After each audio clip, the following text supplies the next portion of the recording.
ಹೋಟೆಲ್ಗಿಂತ ರುಚಿಯಾದ ಬಿಸಿಬೇಳೆ ಬಾತ್ ಮನೇಲೆ ಮಾಡ್ಬೇಕಾ? ಹಾಗಿದ್ರೆ ಈ ವಿಡಿಯೋ ಮಿಸ್ ಮಾಡಬೇಡಿ. ವಿಡಿಯೋನ ಸೇವ್ ಮಾಡ್ಕೊಳ್ಳಿ. ತುಂಬಾನೇ ಬೇಗ ಹೇಗೆ ಮಾಡೋದು ಅಂತ ನೋಡೋಣ. ನಾನಿಲ್ಲಿ 1 ಪಾವ್ ಅಕ್ಕಿ, 1 ಪಾವ್ ತೊಗರಿಬೇಳೆ ತಗೊಂಡಿದ್ದೀನಿ. ಅದನ್ನ ತೊಳ್ಕೊಂಡು ಕುಕ್ಕರ್ಗೆ ಹಾಕೊಳ್ಳೋಣ.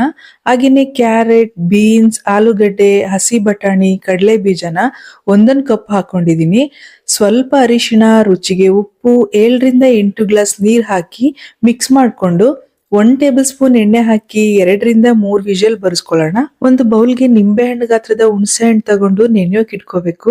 ಇವಾಗ ವಿಷಲ್ ಬಂದಿದೆ, ಅದು ಆರುವಷ್ಟರಲ್ಲಿ ಒಗ್ಗರಣೆ ಮಾಡ್ಕೊಳ್ಳೋಣ. ಒಂದು ಪಾತ್ರೆಗೆ 3 ಟೇಬಲ್ ಸ್ಪೂನ್ ಎಣ್ಣೆ, ಸಾಸಿವೆ, ಜೀರಿಗೆ, ಕರಿಬೇವಿನ ಸೊಪ್ಪು, ಸ್ವಲ್ಪ ಗೋಡಂಬಿ, ಸ್ವಲ್ಪ ಚಿಕ್ಕದಾಗಿ ಕಟ್ ಮಾಡ್ಕೊಂಡಿರೋ ಕೊಬ್ಬರಿ ಹಾಕೊಂಡು ಫ್ರೈ ಮಾಡ್ಕೊಳ್ಳೋಣ.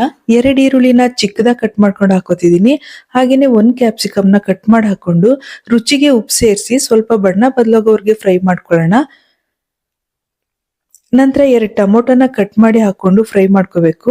ಹಾಗೇನೆ ಹುಣಸೆ ಹುಳಿ ಹಾಕೊಂಡು ಸ್ವಲ್ಪ ಅರಿಶಿನ ಪುಡಿ, 1 ಟೇಬಲ್ ಸ್ಪೂನ್ ಬೆಲ್ಲ, 4 ಟೇಬಲ್ ಸ್ಪೂನ್ ಬಿಸಿಬೇಳೆ ಬಾತ್ ಪೌಡರ್ನ ಹಾಕೊಂಡು ಎಲ್ಲ ಮಿಕ್ಸ್ ಮಾಡ್ಕೋಬೇಕು. ಇವಾಗ ಬಿಸಿಬೇಳೆ ಬಾತ್ನ ಅದಕ್ಕೆ ಎಷ್ಟು ಬೇಕೋ ಅಷ್ಟು ನೀರ್ ಸೇರಿಸ್ಕೊಂಡು ಒಂದ್ ಕುದಿ ಬಂದ ಮೇಲೆ ಬೆಂದಿರೋ ಅಕ್ಕಿ, ಬೇಳೆ, ತರಕಾರಿನ ಇದಕ್ಕೆ ಸೇರಿಸ್ಕೊಂಡು ಎಲ್ಲಾನು ಚೆನ್ನಾಗಿ ಮಿಕ್ಸ್ ಮಾಡ್ಕೋಬೇಕು.